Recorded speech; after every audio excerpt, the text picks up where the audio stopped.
नीचे डिटेल आ गई। हाँ जी, ये विस्तारा की जाएगी कितने बजे, इतने बजे।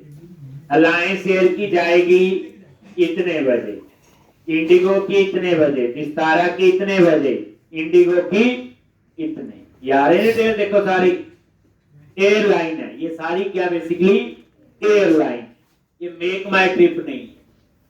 अब क्या होगा, यहां पे डाटा कहां से आया होगा, विस्तारा के डाटाबेस से। ठीक, यहां पे डाटा आया होगा अलायंस एयर, इंडिगो, ये कंपनीज है मेन। तो विस्तारा के अपना डाटाबेस है जहां पे रियल टाइम डाटा होता है, ये फ्लाइट जाएगी, इसमें से टिकटें बढ़ी हैं, इतनी हो गई, सारा कुछ। ऐसे ही इंडिगो का अपना होगा, ठीक, ऐसे कोई और एयरलाइन है, एयर इंडिया, ऐसे अलग अलग है। लेकिन वो डाटा जो है वो कहां आ रहा है आपका, मेक माई ट्रिप। कहां पे आ रहा है, मेक माई ट्रिप। अब यहां पे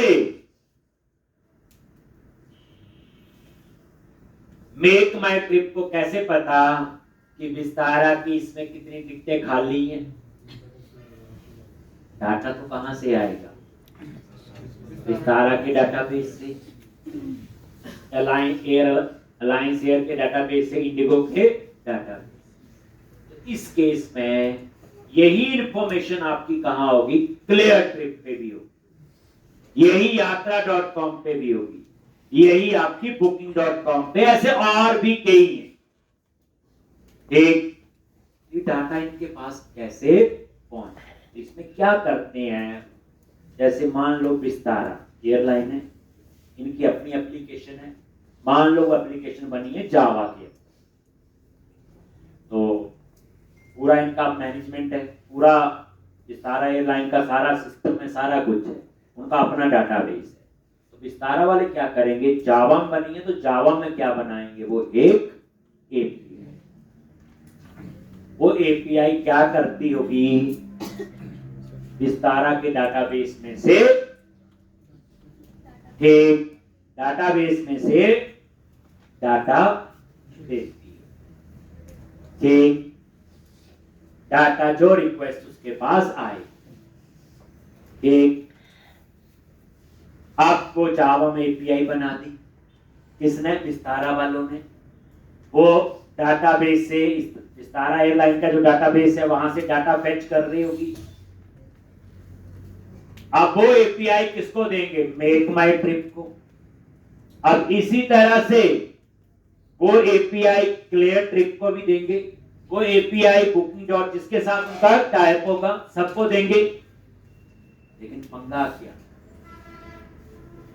विस्तारा की एप्लीकेशन जावा में बनी, एपीआई जावा में बनेगी, लेकिन मेक माई ट्रिप मान लो पीएचपी में बनी है, क्लियर ट्रिप मान लो पाइथन में बनी है, यात्रा.com .net में बनी है, ठीक, ऐसे अलग अलग लैंग्वेज बनी।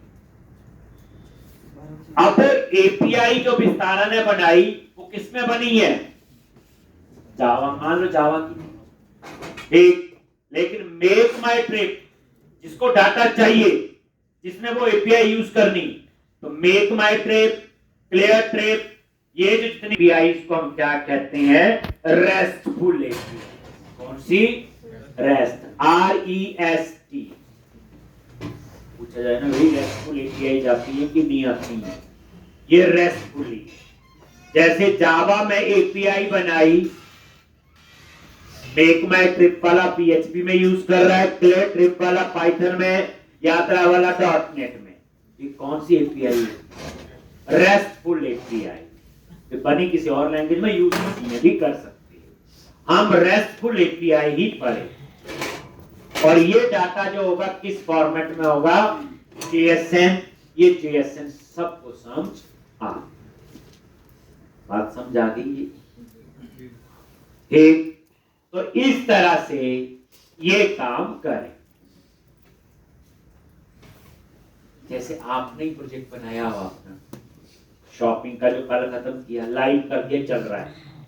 अब आप चाहते हो जो प्रोडक्ट मेरी एप्लीकेशन में है वो प्रोडक्ट ना ईबे पे भी आने चाहिए, फ्लिपकार्ट पे बिके और बिके, एक अमेजोन पे भी आने चाहिए। तो आप क्या करोगे, डॉटनेट के अंदर एक एपीआई बनाओ।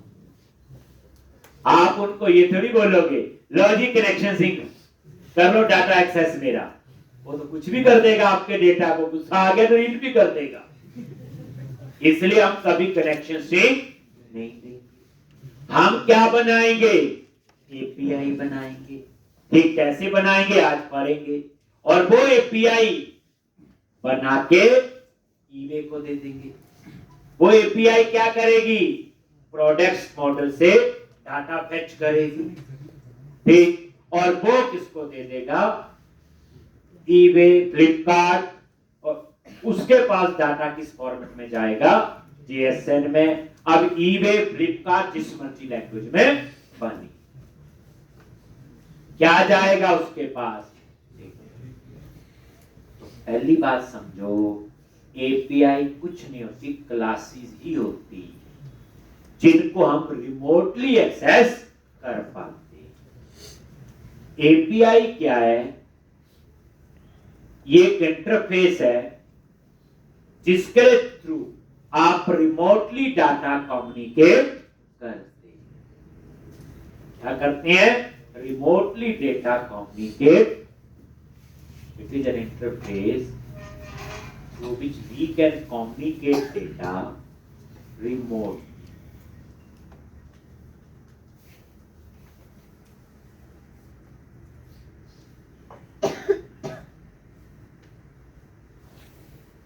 करना है उसके लिए एपीआई यूज होती है। ठीक है जी, एपीआई कुछ नहीं है, एक यूआरएल है। It is just URL. हमें सिर्फ उसका क्या मिलता है, एक यूआरएल। जिसने वो एपीआई यूज करनी है, मैं उसको एक यूआरएल दूंगा। कैसे देंगे वो प्रैक्टिकल में देख। ठीक, तो एपीआई क्या आपका एक यूआरएल है, एक और कुछ नहीं, जिसके थ्रू हम डेटा। और जेएसएन एक ऐसा फॉर्मेट है जो सबको समझ आता। ठीक, अब जैसे मान लो फोर्टिस हॉस्पिटल है, उसकी ब्रांचेज है, चलो अपना डाटा तो एक्सेस करते रहेंगे जहां मर्जी। मान लो ऐसी कंट्री है या ऐसा जहां पे फोर्टिस की ब्रांच नहीं है हॉस्पिटल की, वहां पे मान लो अपोलो हॉस्पिटल की ब्रांच है। अब अपोलो वाले चाहते हैं कि फोर्टिस का जो पेशेंट हमारे पास आए, हम उसकी डिटेल तो देख पाए, नहीं तो मोटी सी फाइल उठानी पड़ेगी, फाइल गुम भी गई होगी पेशेंट की कई पुरानी। तो अपोलो वाले फोर्टिस के वालों के साथ कुछ टाइप करें कि आपका पेशेंट जब हमारे पास आए तो आपके सॉफ्टवेयर में से सिर्फ मुझे पेशेंट की डिटेल आ जाए बस। पर पेशेंट मैं आपको 50 रुपए दे दूंगा, 100 रुपए, ऐसा ही होगा कुछ। फोर्टिस वाले अपना डाटा कैसे देंगे, कनेक्शन कर लो डाटा तो सारे पेशेंट देख लेंगे, नहीं। फोर्टिस वाले एक एपीआई बनाए। अब फोर्टिस की एप्लीकेशन मान लो बनी है पीएचपी, वो क्या बनाएंगे, पीएचपी में एक एपीआई। वहां क्या होगा, गेट पेशेंट डिटेल, और उसमें पेशेंट का आईडी एक पैरामीटर होगा। अब वो एपीआई बना के किसको दे देंगे, अपोलो वालों को। अपोलो वाले क्या करेंगे, अपनी वेबसाइट में एक पेज बना देंगे, फोर्टिस पेशेंट, और वहां एक टेक्स्ट बॉक्स लगा होगा, गो का बटन। जैसे गो बटन पे क्लिक करेंगे, वो हिट करेगा फोर्टिस के डाटाबेस को, वहां से उस पेशेंट की सिर्फ डिटेल आएगी। तो फोर्टिस वाले क्या बनाएंगे, उसके लिए एपीआई बना के देंगे।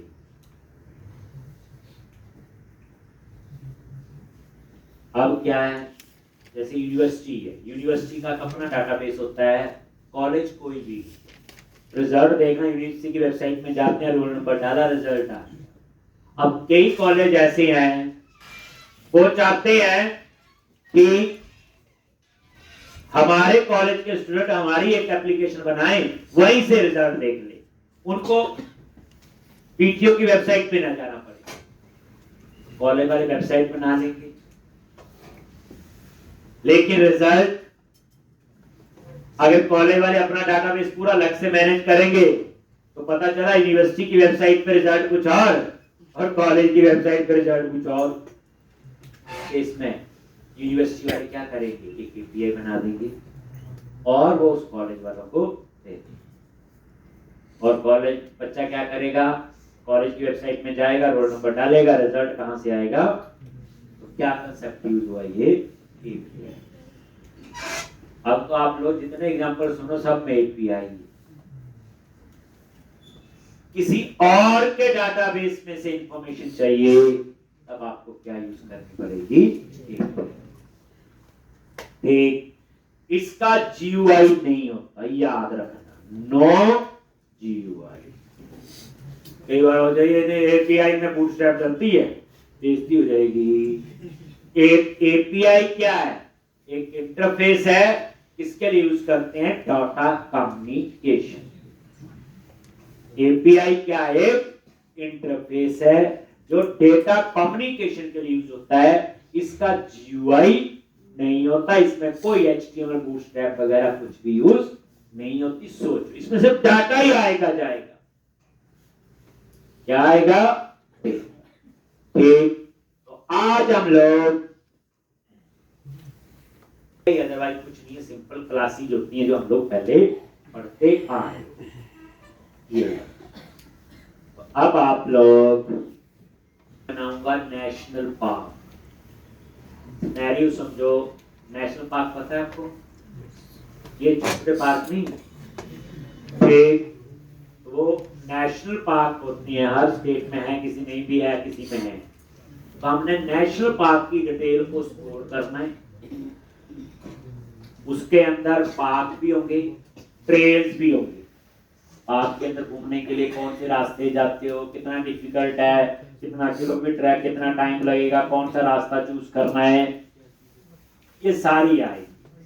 और एक बार जब वो एपीआई बन जाएगी, जहां भी पार्क की डिटेल चाहिए उसको हम उस एपीआई को देंगे।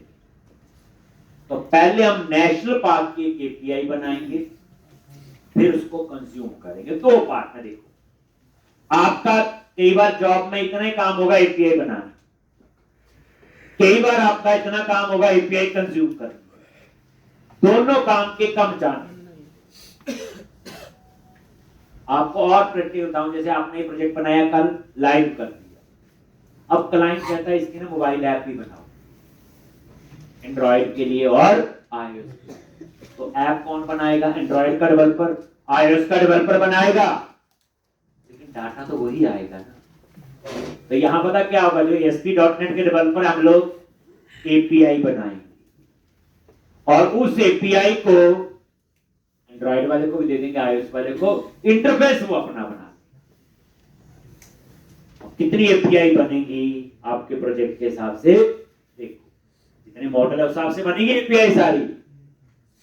एक ये रोल भी होता है कंपनी के अंदर, कुछ तो एपीआई ही बनाते हैं। जैसे वेब एप्लीकेशन बन गई तैयार है, जैसे हमने बना ली, अब मोबाइल ऐप बनानी है, मोबाइल वाले को आपने डाटा देना है, तो आप क्या करोगे, एपीआई वो ही बनाएगा जो लैंग्वेज से आती हो। अब एंड्रॉइड वाले को तो ASP.NET नहीं आती होगी कोड जिसमें हमने बनाई है, आईओएस वाले को नहीं आती होगी, और एंड्रॉइड आईओएस हमें नहीं आता है। हमारा काम क्या होगा, just to create a API. आज हम ये सीखने जा रहे हैं हाउ टू क्रिएट एपीआई। तो इसका तो आपको हर जगह एग्जांपल मिलेंगे, इसीलिए मैं आपको पढ़ा रहा हूं। क्रिएट न्यू प्रोजेक्ट, और यहां पे चूज करना है ASP.NET Core वेब एपीआई। देख लो पूरा link, ASP.NET Core web API,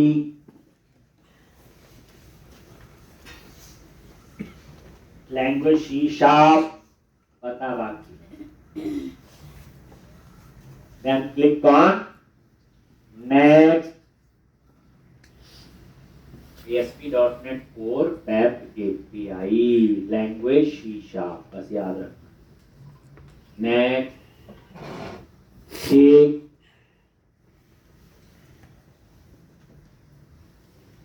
national park API underscore 1031, national park API underscore 1031। कहा सेव करना, ब्राउज करो। मैंने बोला जी डी ड्राइव के अंदर ASP.NET कोर, इसी में कर लेते हैं, कोर में कर लेते हैं ASP.NET core. Then click on, जब बच्चे एपीआई आ गई फिर मैं फ्रंट एंड में एंगुलर यूज करवाऊं, ठीक, फिर एंगुलर की भी कहानी आई, तो पहले एपीआई जरूरी। नेक्स्ट, और वही .NET 6 और ऑथेंटिकेशन टाइप में देखो इस बार इंडिविजुअल अकाउंट नहीं है, इसका मतलब इसमें बाय डिफॉल्ट आइडेंटिटी फ्रेमवर्क नहीं चाहिए होगा तो बताएंगे आगे वो। Then click on create. तो कुछ चीजें तो हमें पता है कि हमने क्या करना है, बोलो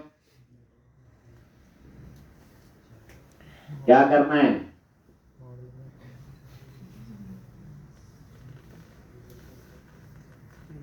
सबसे पहले डाटाबेस यूज करना है, 3 पैकेज इंस्टॉल करेंगे, कनेक्शन सिंक लिखेंगे ऐप सेटिंग में, मॉडल बनाएंगे, कौन से मॉडल बनने हैं वो मॉडल बनाएंगे, वो कहानी तो पुरानी है, अब मुझे उसमें कोई टाइम नहीं लगेगा।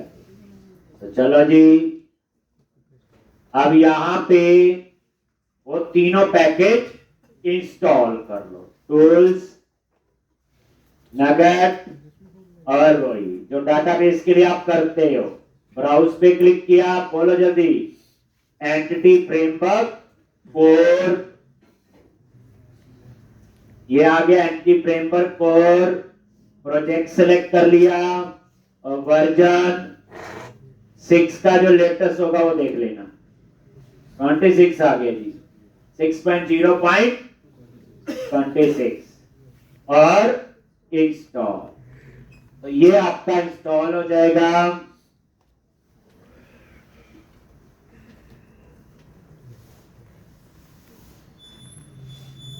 और यहां पे एसक्यूएल सर्वर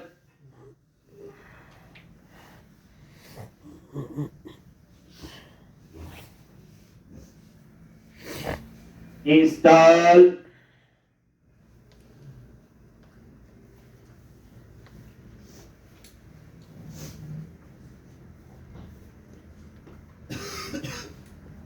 टूल्स,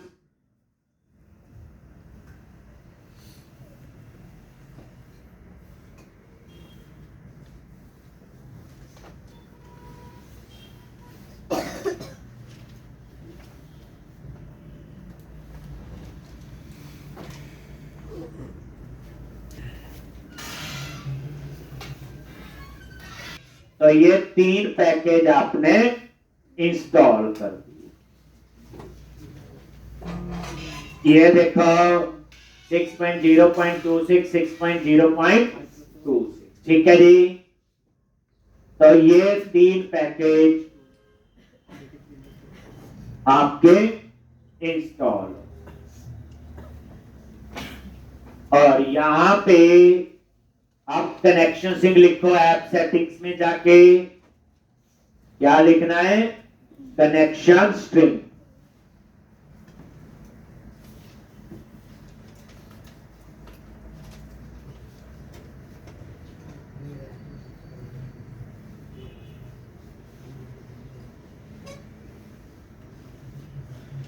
तो कनेक्शन सिंक लिख लो, ये टाइमिंग का लिख सकते हैं आप लोग, पता है।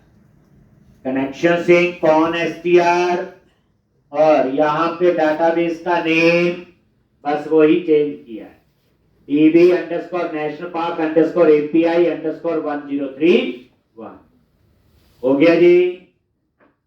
अब हम लोग मॉडल्स फोल्डर बनाएंगे और उसके अंदर मॉडल बनाएंगे। यही करते हैं जी। उसके बाद वही application DB contact add migration update database. तो ये कनेक्शन सिंक बना लोगे। एक अब आपने क्या करना है, एक फोल्डर बनाना है, किस नाम से, मॉडल। एक और यहां पे एक मॉडल बनाएंगे नेशनल पार्क। प्रोजेक्ट पे राइट क्लिक किया, ऐड न्यू फोल्डर, मॉडल नाम से फोल्डर बना लिया और ऐड क्लास, और क्लास का नेम दे दोगे नेशनल पार्क। एक क्लास का नेम दे दिया नेशनल पार्क, कोई कंफ्यूजन नहीं होना चाहिए, पता है। अब इसमें नेशनल पार्क में क्या क्या मेंबर होंगे, थोड़ा बहुत नया तो मैं सिखाऊंगा ही। ये आपके मेंबर लिख लो। नेशनल पार्क का आईडी होगा, नेम होगा, स्टेट होगा, और इसमें जो पिक्चर कॉलम है उसकी डाटा टाइप बाइट्स है। तो यहां मैं आपको सिखाऊंगा डाटाबेस के टेबल के अंदर इमेज कैसे सेव करते हैं। जो आपने प्रोजेक्ट किया हुआ उसमें पाथ स्टोर किया था, याद करना। तभी इसकी डाटा टाइप क्या ली, बाइट। यानी अगर आपको इतने कोड में लिखना है तो ये लिखो कॉलम, बस, बाकी आपको लिखने की जरूरत नहीं। पता ही है, पैकेज इंस्टॉल करना, कनेक्शन सिंक, मॉडल फोल्डर बनाना, ये चीज आप लिखो। तो ये आपका होगा national park. ID, name, state, पता ही है, बस मेन चीज है पिक्चर। यहां सीखेंगे जैसे कई बार होता है ना, बैंक में सिग्नेचर सिक्योर है, उसको डाटाबेस में स्टोर करना है 01 में, ये वही है बाइट्स। दो तरीके से पता चले, एक तो मैंने करवाया हुआ कि डाटाबेस। तो मॉडल पे राइट क्लिक किया, ऐड क्लास, और क्लास का नेम क्या है, ट्रेल। और यहां पे ट्रेल में क्या होगा, क्या क्या कॉलम होंगे ट्रेल में आपके, एक तो चीजें डिफरेंट होंगी, बाकी वही से। लो जी, ट्रेल में आ जाओ, लिखो कॉलम। ट्रेल का आईडी पता है, नेम पता है, डिस्टेंस, एलिवेशन, डेट क्रिएटेड, यहां तक लिखो। पहले तो बताता हूं आगे क्या है।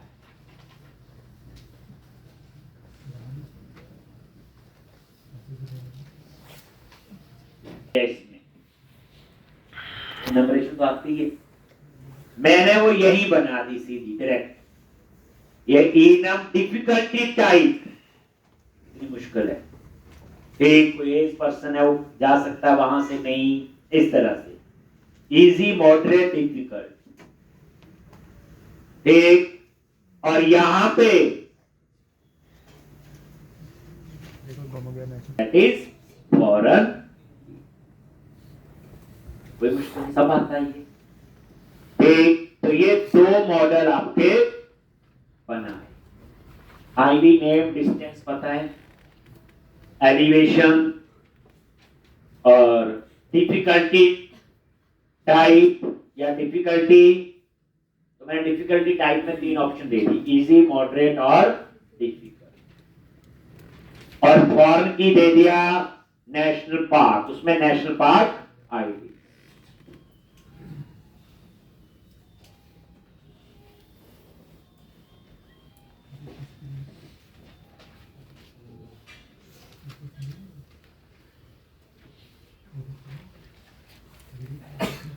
लोग पता चल गया सारा ये।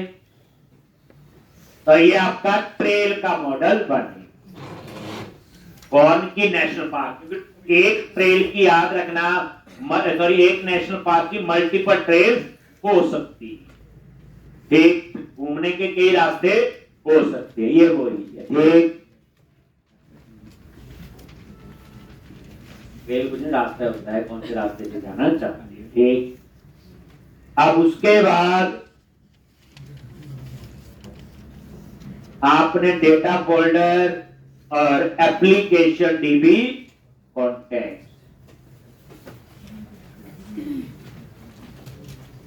तो यहीं पे एक नया फोल्डर बना लो, right click add new folder, folder का नेम डेटा, और इसमें वही सेम ऐड क्लास क्या बनेगी, एप्लीकेशन डीबी कॉन्टेक्ट, और यहां पे इनहेरिट कर लो किसको, डीबी कॉन्टेक्ट। ठीक, और यहां पे इसके कंस्ट्रक्टर में क्या लिखते हैं, यहां पे बोलो, डीबी कॉन्टेक्ट ऑप्शंस, और क्या आएगा, एप्लीकेशन डीबी कॉन्टेक्ट ऑप्शंस, और यहां पे डेज। ठीक, और यहां पे आप लोग दोनों क्या लिखोगे, प्रॉप डीबी सेट, और यहां पे नेशनल पार्क, और ये नेशनल पार्क बन गया। दूसरा कौन सा है, प्रॉप डीबी सेट, क्या लिखोगे, ट्रेल,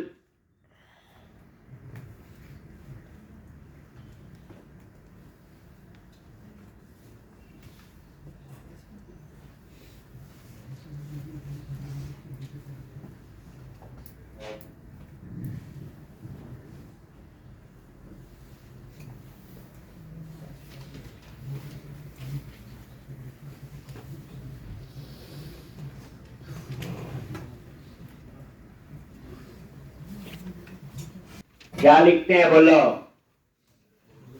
एक वेरिएबल ले लिया स्ट्रिंग टाइप का, और connection string builder dot configuration dot get connection string, याद आ गया, कौन एसटीआर। ठीक, और उसी के नीचे builder dot services dot add dB context, और यहां पे एप्लीकेशन डीबी कॉन्टेक्ट, और यहां पे क्या लिखोगे, ऑप्शंस। ठीक, ऑप्शंस डॉट क्या लिखते हैं, यूज एसक्यूएल सर्वर, और इस तरह लो, क्लियर है। और उसके बाद ऐड माइग्रेशन और अपडेट डाटाबेस, यहां तक का काम आपका हो। फिर हम लोग रिपोजिटरी बनाएंगे, बट यहां मैं जेनरिक रिपोजिटरी नहीं बना रहा, इसमें मैं नॉन जेनरिक, मुझे पता दो ही मॉडल है, दो हो गए तीन हो गए, तो यहां मैं नॉन जेनरिक बनाऊंगा। जेनरिक हमें आती, जेनरिक ये होती कि एक बार रिपोजिटरी बना ली किसी के साथ, नॉन जेनरिक है उसके लिए अगर नेशनल पार्क है तो नेशनल पार्क के साथ ही बने, तो अलग अलग तरीके से। हाँ, जब इन एपीआई को मैं कंज्यूम करूंगा वहां मैं फिर एक जेनरिक रिपोजिटरी का कंसेप्ट बताऊंगा। और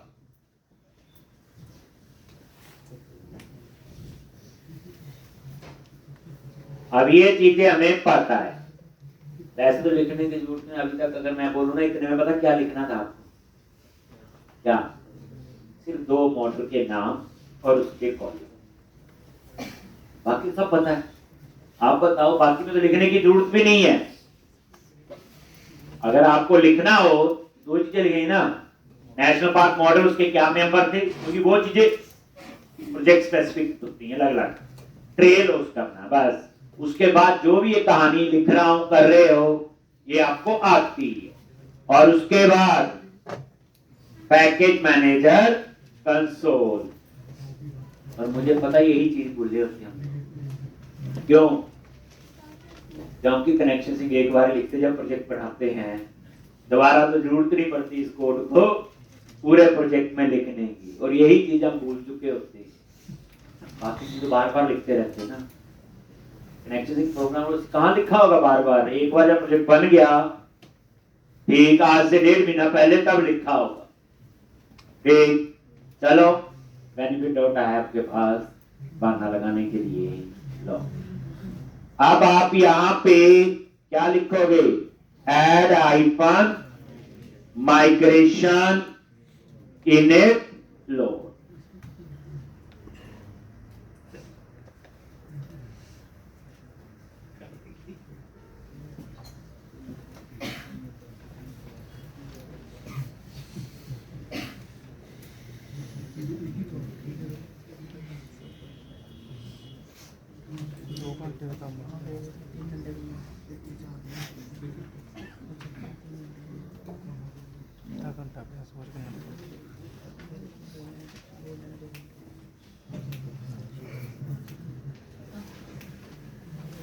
और ये नेशनल पार्क।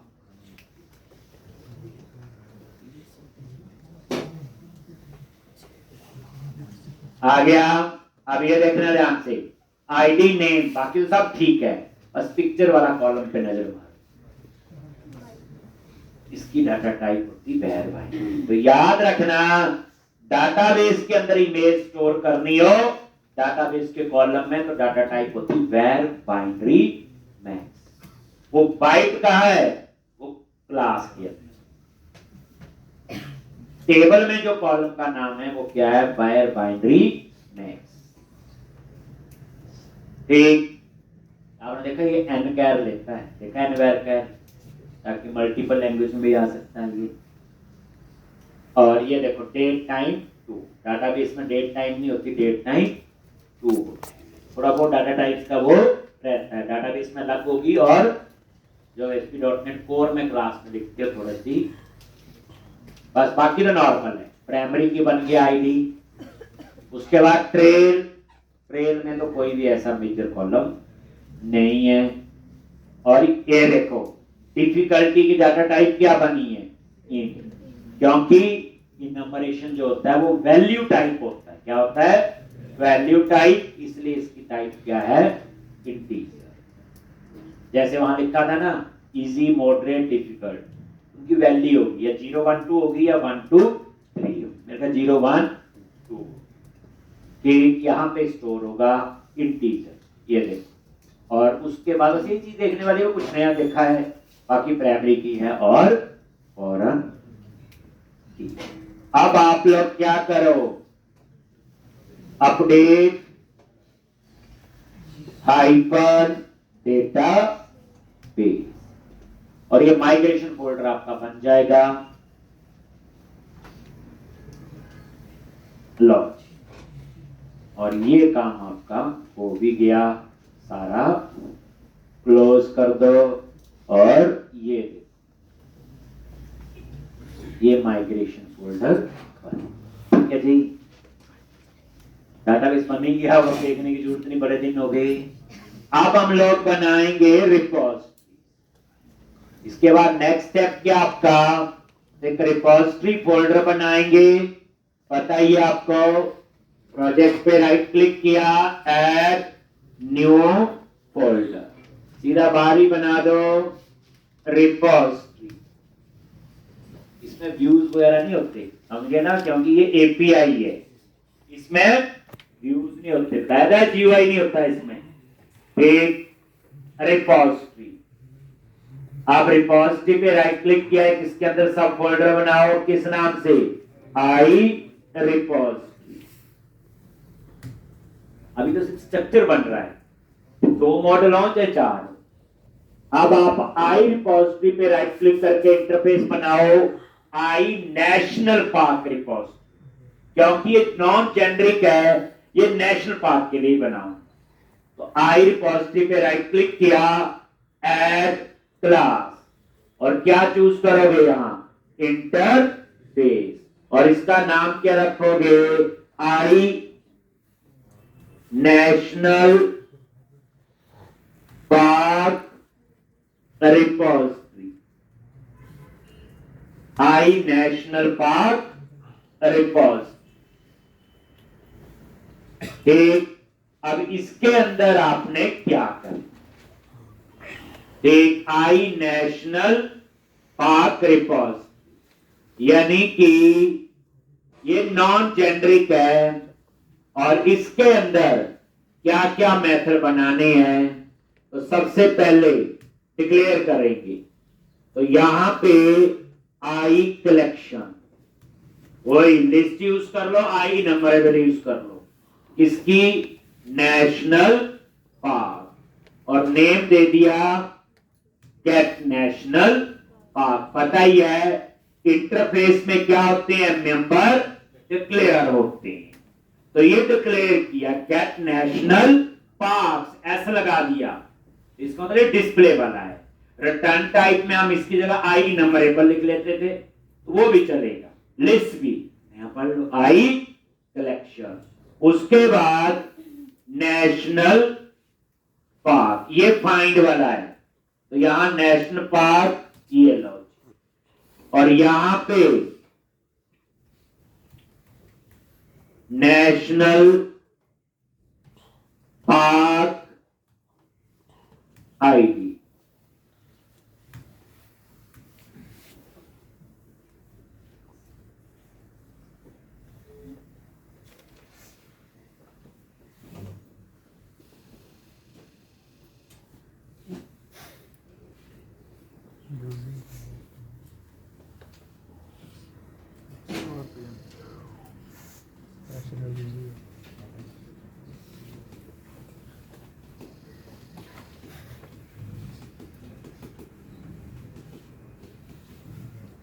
ये फाइंड का गेट नेशनल पार्क। अब उसके बाद ऐड का आएगा, इसका आएगा आपका ऐड, या पहले हम लोग नेशनल पार्क एग्जिस्ट, यहां पे लिखेंगे नेशनल पार्क एग्जिस्ट, ये फाइंड करने के लिए कि नेशनल पार्क है कि नहीं। फाइंड हम दो तरीके से करेंगे, आईडी पे और नेम पे। ये ओवरलोड हो गया, same name with different parameter, इसकी डाटा टाइप स्ट्रिंग हो। ये क्या करेगा, आईडी पे फाइंड करो या नेम पे, ठीक, दोनों ट्रू या फॉल्स बताएगा कि नेशनल पार्क एग्जिस्ट करता है कि नहीं। ठीक इसी तरह से क्रिएट नेशनल पार्क, और यहां पे क्रिएट नेशनल पार्क, इसी तरह से बोल अपडेट नेशनल पार्क, ऐसे ही डिलीट नेशनल पार्क।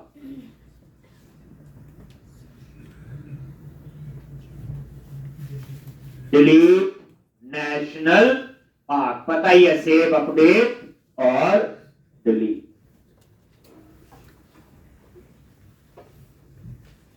ठीक, और उसके बाद एक आपका बनेगा सेव, बूलियन टाइप का, और ये सेव।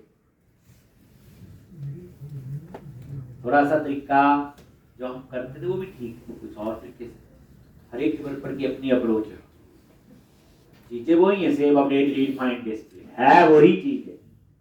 अगर आप बोलो कुछ नया नहीं, बन गए, अब मैंने क्यों बोल ले क्या लिया, अभी मैं इंप्लीमेंट करूंगा तो पता चल जाएगा। अब हम बनाएंगे नेशनल पार्क रिपोजिटरी, और वहां पे I national park repository interface को इंप्लीमेंट करेंगे। वहां डाटाबेस भी चाहिए होगा, एप्लीकेशन डीबी कॉन्टेक्स्ट, बट ये नॉन जेनरिक रिपोजिटरी है, that is specific to the national park. अब कैलकुलेट कर लें कितने लेक्चर का हो जाएगा, शुरू में थ्योरी बताने में टाइम लगा, इतनी देर में तो फिर कुछ कर देना था मैंने। अब देखो ये चीजें आती हैं, ये सिर्फ आप लिख रहे हो, इसमें सेव ऐसे कर लेते हैं, ऐसे लिख लेते हैं, बस जो नई चीज होगी वहां मैं अपने आप ही टाइम लगाऊंगा, जो आपको लगेगा 90% से ज्यादा चीजें हमें आती हैं। अब आप देखो, कोई बोले मैं सीधा एपीआई सीख रहा हूं, तो ASP.NET कोर भी आनी चाहिए। जैसे एपीआई PHP में बनती है, तो PHP में एपीआई बना सकते हैं, कई लोग एपीआई बनाते रहते हैं, लेकिन बाकी PHP भी आनी चाहिए। कई जावा में एपीआई बनाते हैं, नोड में एपीआई बनाते हैं, लेकिन उसमें पूरे प्रोजेक्ट बन जाते हैं। बनाया ही हमने पूरा प्रोजेक्ट इससे पहले। अब आप लोग क्या करो, क्लास बनाओ। तो वही रिपोजिटरी फोल्डर पे राइट क्लिक किया, ऐड क्लास, और क्लास का नाम दे दिया क्या, नेशनल पार्क रिपोजिटरी। और यहां पे I national park repository interface implement करो। कैसे करते हो, ये देखो, माउस लेके जाओ, इंप्लीमेंट। आपको आसान लग रहा होगा। एक ये आसान इसलिए नहीं है, जो हमने पहले पढ़ा है तब हमें चीजें आसान लग रही। आप देखना, जितना सिलेबस हम अब से पहले पढ़ रहे, अगले टाइम में उससे ज्यादा सिलेबस कवर करना और अच्छे ढंग आ गया। और यहां पे वही प्राइवेट क्या लिखते हैं, read only application DB context CTR क्या लिखेंगे, एप्लीकेशन डीबी कॉन्टेक्स्ट, और ये आपका आर।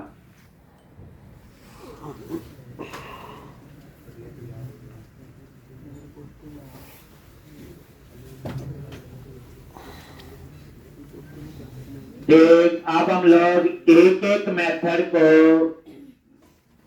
बनाएं। लिख लो पहले इतना। सबसे पहले हम बनाएंगे सेव का, एक एक करके, फिर आप वो लिखते जाएंगे। एक पहले लिख लो, तो पता ही है वैसे ये जेनरिक नहीं है, नॉन जेनरिक। ऐसे फिर ट्रेल की बनानी पड़ेगी, ऐसे एक आधी और होगी तो वो बना लेंगे हम लोग।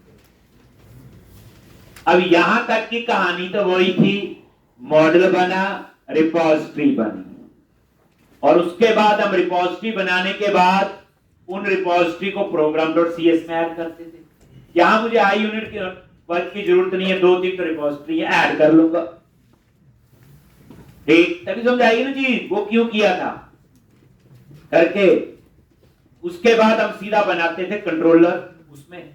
लेकिन यहां पे एक नई चीज आपको सिखाऊंगा, जो specific to the API due to security, DTO, data transfer object. उसका क्या फायदा, वो एक लेयर, इसमें एक लेयर एक्स्ट्रा होगी। अभी तक हमें पता था मॉडल बना ली, मॉडल के बाद रिपोजिटरी बना ली, रिपोजिटरी को program.cs में ऐड कर लिया। क्यों ऐड करते, DI के लिए, डिपेंडेंसी इंजेक्शन के लिए। फिर हम उसके बाद सीधा कंट्रोलर पे यूज कर, ऐसे करते थे। अब कंट्रोलर से पहले एक लेयर और होगी जो अभी तक हमने यूज नहीं की है। एक वो कहानी आपकी एपीआई स्पेसिफिक आएगी। लो देख लिया। सबसे पहले हम सेव पे चलते हैं। सेव क्या रिटर्न कर रहा है, बोलो, बुलेट टाइप रिटर्न क्या लिखते हैं हम लोग, डॉट सेव चेंजेस। ठीक, अगर ये 1 है देन रिटर्न कर दे ट्रू, अदरवाइज फॉल्स। ये देख के चल गया। अगर ये रिटर्न कर रहा है 1 तो मतलब सेव हो गया, देन रिटर्न। अगर रिटर्न कर रहा है फॉल्स, इतना सेव नहीं हुआ, फॉल्स। ये पता चल गया। टर्नरी ऑपरेटर आप देखो, ये भी यूज हो गया, पहले तो यूज नहीं किया ऐसे। ठीक, तो अब आप ये टर्नरी ऑपरेटर समझ आ गया ना, सीधा सेव चेंज लिख देते थे, नहीं सेव होगा तो एरर आ जाती थी वहां पे। अब क्या होगा, रिटर्न कर रहा है ट्रू या फॉल्स। अगर फॉल्स है तो सेव नहीं हुआ, तो गलती ढूंढो क्या करती। चलो जी,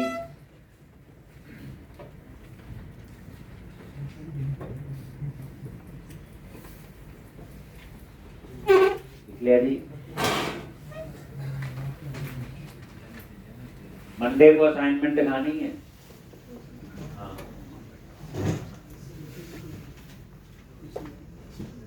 टाइम लगेगा करने में। 12-15 तो घंटे लगेंगे, है ना, इतने की लगेंगे ठीक ठीक से। देखो जो नहीं बना रहे तो कोई टेंशन नहीं, टेंशन होने को जो बना के दिखा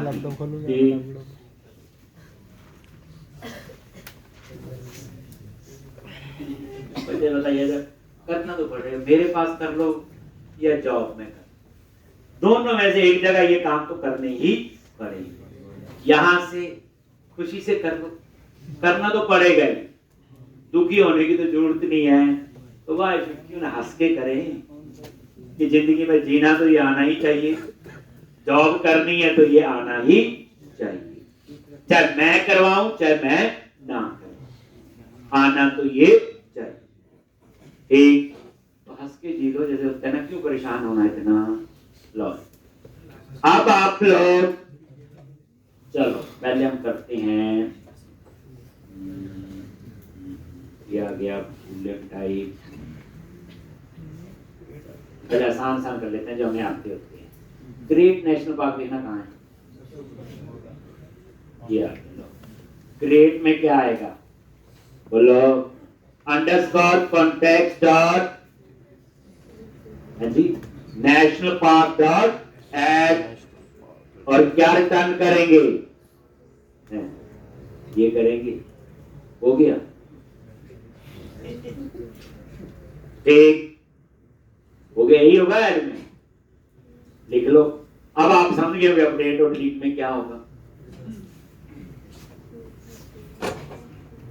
सेव में तभी बुलेट किया मैंने, तभी यहां भूल लिया इसकी, इसका मतलब क्रिएट हुआ कि नहीं हुआ।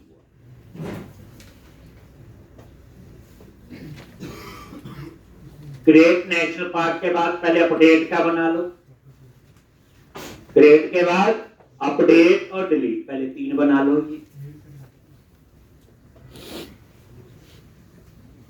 जो नेशनल पार्क एग्जिस्ट है उसमें एनी आएगा, क्योंकि वहां ट्रू करा फॉल्स से डन करना ना, है कि नहीं, वो फाइंड नहीं है, उसे चेक करना है कि नेशनल पार्क एग्जिस्ट करता है कि नहीं।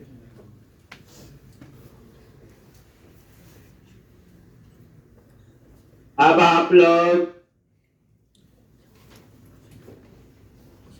ग्रेट नेशनल पार्क हो गया जी, फिर अपडेट करना, जहां मिलेगा अपडेट लिखा ही है, किया क्या लिखना होगा, underscore context dot national park dot update national park और रिटर्न से।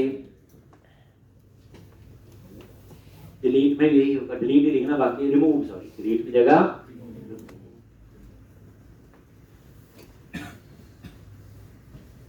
तो ये भी प्रैक्टिस करनी है, ज्यादा बार ना करना, बात पड़ चुकी है 6-6 बार करने की, इसकी 2 बार ही करनी, इससे ज्यादा नहीं करनी। एक जो मैं करवा रहा हूँ एक कॉपी और कर लेंगे, थोड़ा कॉन्फिडेंस हो जाता है, इसलिए अब 6 बार की आपको जरूरत नहीं है, आप एक्सपर्ट हो गए। अब आप कंसेप्ट पे फोकस रखो, कोडिंग तो आ गई यार, अगर अभी भी नहीं आई तो दिल्ली दूर है।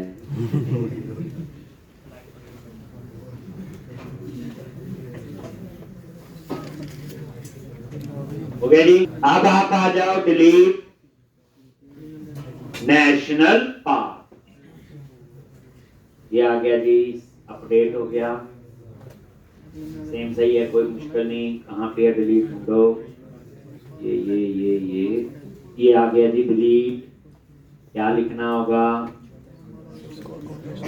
नेशनल पार्क, रिमूव और रिटर्न।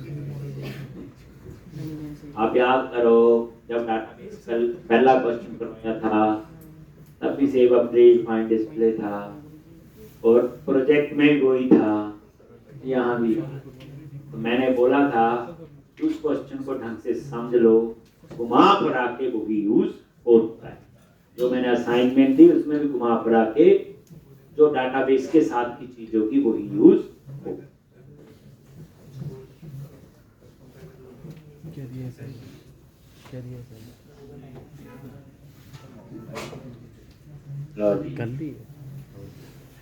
ये फाइंड भी नजर आ गया आपको, क्या करना है बताना वाला। रिटर्न कॉन्टेक्स्ट डॉट और यहां पास कर दो नेशनल पार्क, क्योंकि प्राइमरी की है। हो गया। ठीक, और नीचे क्या है आपका डिस्प्ले, क्या लिखोगे?